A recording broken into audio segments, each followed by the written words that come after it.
नजर नजर में उतरना कमाल होता है, नफस नफस में बिखरना कमाल होता है। बुलंदियों पे पहुंचना कोई कमाल नहीं, बुलंदियों पे ठहरना कमाल होता है।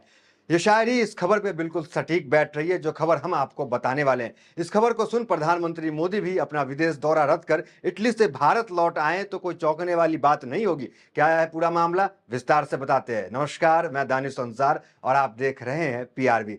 कुछ दिन पहले प्रधानमंत्री मोदी तीसरी बार भारत के प्रधानमंत्री के रूप में शपथ ली और निकल पड़े विदेश दौरे पे। चुनाव से पहले याद कीजिए क्या ट्रेंड चलाया गया था राहुल गांधी को लेकर कि वो चुनाव बाद बैंकॉक चले जाएंगे, पर क्या हुआ? परिणाम घोषित होते मोदी जी विदेश चले गए और राहुल गांधी ने परिणाम घोषित होते ही प्रेस कॉन्फ्रेंस की, इंडिया गठबंधन की बैठक की, स्टॉक मार्केट में प्रेस कॉन्फ्रेंस की, सीडब्ल्यूसी की बैठक की, बैठक में हिस्सा लिया, कांग्रेस संसदीय दल की बैठक में हिस्सा लिया, रायबरेली और अमेठी जाकर धन्यवाद किया और वायनाड केरल जहां से दूसरी जगह से चुनाव जीते थे वायनाड से, वहां भी जाकर उन्होंने धन्यवाद किया। और कल शाम जो है वो पत्रकार के साथ भी उन्होंने डिनर किया, पत्रकार के डिनर जो है रखा गया था।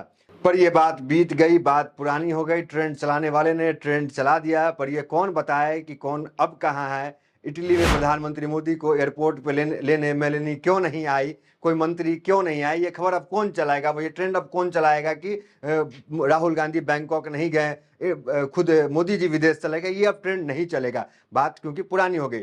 खैर, अब उस खबर पे वापस आते हैं जिससे बीजेपी खेमे में भूचाल आ गई है। एबीपी न्यूज ने अभी अभी ये खबर चलाई अपने टॉप सोर्सेस के जरिए कि कांग्रेस कभी भी बीजेपी की सरकार गिरा सकती है। एक बार फिर बता दें कि ये खबर जो है कोई वेबसाइट नहीं चलाया, ये गोदी मीडिया ने चलाई है जो दिन रात सत्ता की गुणगान करती रहती थी।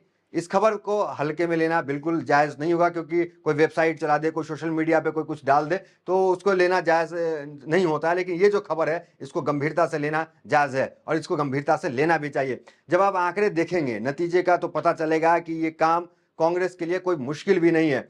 अभी सूत्र भले कह रहे हैं कि कांग्रेस जो है कभी भी जो है सरकार गिरा सकती है। एबीपी न्यूज के टॉप सोर्सेस ये कह रहे हैं कि कांग्रेस कभी भी जो है वो सरकार जो है इंडिया गठबंधन की वो गिरा सकती है। लेकिन अगर आप आंकड़ों पे जाइएगा, आप पीछे की चीजें को देखिएगा, क्या कुछ चला रहा है शपथ के दौरान या नतीजे आने के बाद क्या कुछ चला रहा है, तो ये आपको भी मालूम होगा कि ये कोई मुश्किल नहीं है कांग्रेस के लिए, कि मतलब नामुमकिन नहीं है कांग्रेस के लिए कि वो जो है सरकार बना ले। एनडीए में शामिल चलिए पीछे थोड़ा ले जाते हैं। एनडीए में शामिल टीडीपी, जेडीयू और शिवसेना, तीनों की बात करें तो तीनों अहम दल है। अब गौर कीजिएगा कि तीनों नाराज चल रहे हैं। लगातार खबर देखिए तीनों की नाराजगी की, तीनों नाराज चल रहे हैं। टीडीपी ने स्पीकर पद की मांग की थी, आपको भी पता है, लेकिन अब तक जो है टीडीपी को स्पीकर पद नहीं मिला। बीजेपी जो है वो उनको देना नहीं चाह रही है स्पीकर पद। तमाम बातें हम अपनी पहले वीडियोस में कर चुके हैं।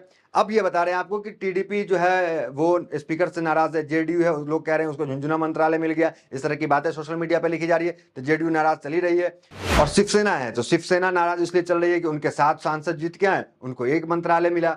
जबकि बिहार के जीतन राम मांझी है, उनका पार्टी है हिंदुस्तानी अवाम मोर्चा हम, वहां से जो है 1 सांसद बने खुद जीतन राम मांझी और खुद उन्हें केंद्रीय मंत्रालय में जगह मिल गई, मंत्री बन गए वो।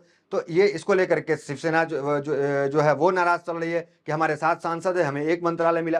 तो इसको लेकर नाराजगी का सिलसिला, ये जो 3 अहम बता रहे हैं आपको, टीडीपी, जेडीयू और शिवसेना, ये तीनों नाराज है। इनके तीनों का सीट अगर जोड़ ले तो 33 सीट के आसपास होता है। अगर ये छूट जाते हैं, ये अलग हो जाते हैं एनडीए से, तो क्या नतीजे सामने आएंगे कि आप भी सोच सकते हैं क्या इंडिया गठबंधन जो है वो सरकार नहीं बना पाएगा क्या? तो आसानी से इंडिया गठबंधन सरकार बना लेगा अगर ये 3 जो है 33 सीट के लगभग जो अगर जुड़ जाता है इंडिया से। और नीतीश कुमार की बात करें तो नीतीश कुमार का पुराना इतिहास है, नीतीश कुमार अक्सर पलटी मारते रहते हैं। हालांकि अब तक कोई खबर नहीं है पलटी मारने की, लेकिन नीतीश कुमार भी नाराज है। उनका चेहरा गौर कीजिए, जब प्रधानमंत्री मोदी शपथ ले रहे थे उस दौरान नीतीश कुमार का चेहरा क्या था, तो नीतीश कुमार जो है वो लगातार नाराज चल रहे थे। महाराष्ट्र से उठापटक की खबर चल रही है, महाराष्ट्र की खबर आप देखें तो वहां भी कब क्या होगा पता नहीं।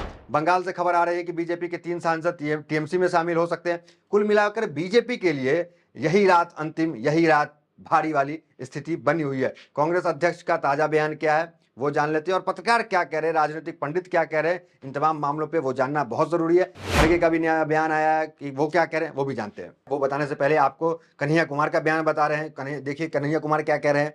कन्हैया कह रहे हैं तानाशाह मोदी अब गुलाम है नीतीश और चंद्रबाबू नायडू का, ये बात कन्हैया कुमार कह रहे हैं। संजय राउत क्या कह रहे हैं, शिवसेना वाले, उद्धव ठाकरे गुट के, वो आप बयान एक बार देख लीजिए। वो कह रहे हैं 30 से ज्यादा सीटें ऐसी है जहां बीजेपी हारी है लेकिन चुनाव अधिकारियों को धमकाकर जीत ली, इस तरह के आरोप संजय राउत लगा रहे हैं। अब आपको बात करते हैं कि खड़गे क्या कह रहे हैं। मल्लिकार्जुन खड़गे है, कांग्रेस के अध्यक्ष हैं, वो क्या कह रहे हैं। वो बात कर लेते हैं कि ये अल्पमत सरकार है जो कभी भी गिर सकती है, ये कांग्रेस अध्यक्ष मल्लिकार्जुन खड़गे कह रहे हैं। तो ये बात सही है कि जो एबीपी सूत्र के थ्रू जो है, टॉप सोर्सेस के थ्रू ये बताई है कि कभी भी जो है इंडिया गठबंधन है, कांग्रेस जो है वो सरकार बना सकती है, बीजेपी की सरकार गिरा सकती है एनडीए की। तो लेकिन खड़गे सामने आया, वो कह रहे हैं कि ये अल्पमत सरकार है जो कभी भी गिर सकती है। तो हर चीज़, हर रणनीति को जो है वो कांग्रेस मीडिया के सामने तो नहीं कहेगी। तो ये भी है कि अभी वो एनआई से बातचीत कर रहे हैं, लेकिन एनआई को ये तो नहीं कहेंगे कि हम सरकार गिराने वाले हैं या क्या करने वाले हैं, क्या रणनीति है। तो ये तो कोई नेता नहीं कहता है, लेकिन एक इशारा समझ सकते हैं मल्लिकार्जुन खड़गे का कि वो कह रहे हैं कि ये अल्पमत की सरकार है जो कभी भी गिर सकती है। तो ये एक बड़ा इशारा कांग्रेस अध्यक्ष का है। और टॉप सोर्स है जो एबीपी न्यूज़ है, जो गोदी मीडिया है, वो कह रहा है कि सरकार कभी भी जो सोर्स आ रहा है कि कभी भी जो है बीजेपी की सरकार जो है कांग्रेस गिरा सकती है। तो ये बड़ी बात है। और लोग क्या कह रहे हैं वो भी जान लेते हैं। देखिए, एक पत्रकार है शमा परवीन है, वो भी खबर ब्रेक कर रही हैं। वो बयान, वो चीज़ें जो बंगाल में चल रही है कि टीएमसी के 3 सांसद जो है वो पार्टी छोड़ने का ऐलान कर दिए हैं, टीएमसी के संपर्क में है, इस तरह की बातें लगातार चल रही है।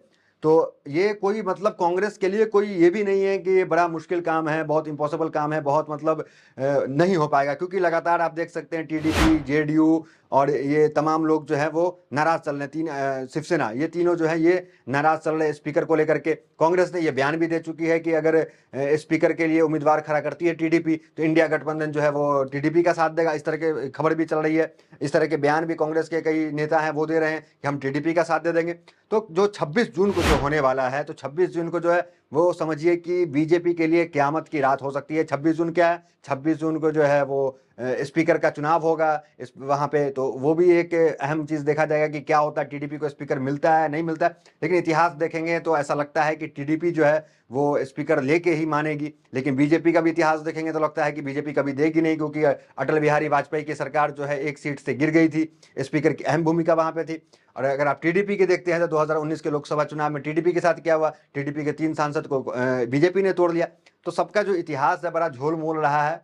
तो सब लोग जो है, क्योंकि स्पीकर की जो है अहम भूमिका किसी भी राज्य में या केंद्र में अगर गौर कर देखेंगे आप, तो जो सरकार गिरती है जो कम सीट के आंकड़े से, तो उसमें स्पीकर की बहुत अहम भूमिका रहती है। तो स्पीकर से हमें नहीं लग रहा है कि टीडीपी पीछे हटेगी और बीजेपी भी स्पीकर छोड़ने को तैयार नहीं होगी। तो यहाँ पे जो मामलात आएंगे, तो वो जो रात होगी बीजेपी के लिए वो बहुत मुश्किल हो सकती है कि क्या होगा 26 जून को, ये देखना दिलचस्प होगा। तो तमाम जो खबर था, जो चीज़ें थी, आपको हमने बताई। आपको हमारी वीडियोस कैसी लगी कमेंट करके बताएंगे और इस वीडियो को शेयर करेंगे दोस्तों के साथ। तो फिलहाल वीडियो में इतना ही, मिलता है अगली वीडियोस में। बने हमारे साथ, बहुत बहुत धन्यवाद।